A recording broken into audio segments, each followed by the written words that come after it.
Christians and giving to help others who are in need are pretty synonymous. They go together. For many Christians recognize that they have the responsibility to give to others and help them. Passages like Galatians 6 and verse 10 are often quoted to demonstrate such a responsibility.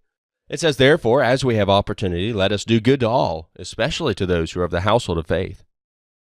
But the Bible also demonstrates that there are times when it is good not to give to someone else. For instance, consider the statement that is made about the prodigal son in Luke 15 and verse 16. "And he would have gladly filled his stomach with the pods that the swine ate, and no one gave him anything." It was good that no one gave him anything. So, consider some instances when it is actually good not to give. First, whenever your giving shows your approval of sin. Here is probably the most obvious time when it is good not to give. If you are in a situation when you're giving someone what he or she is asking for actually encourages the practice of sin, you must not give.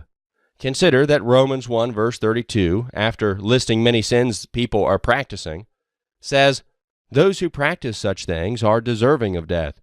Not only do the same, but also approve of those who practice them."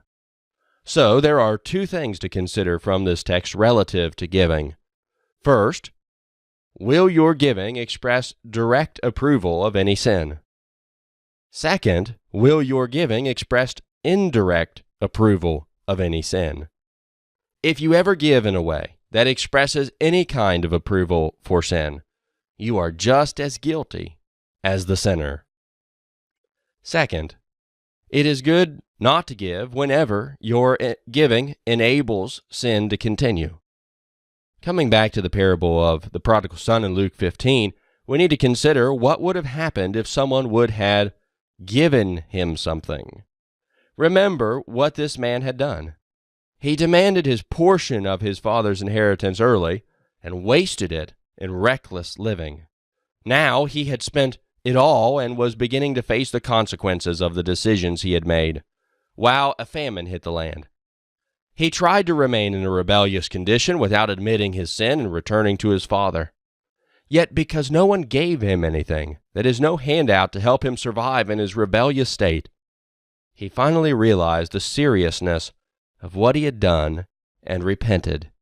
So, if your giving enables someone who is rebelling against God and harming himself or herself, or his or her family, your gift is really a curse for that individual.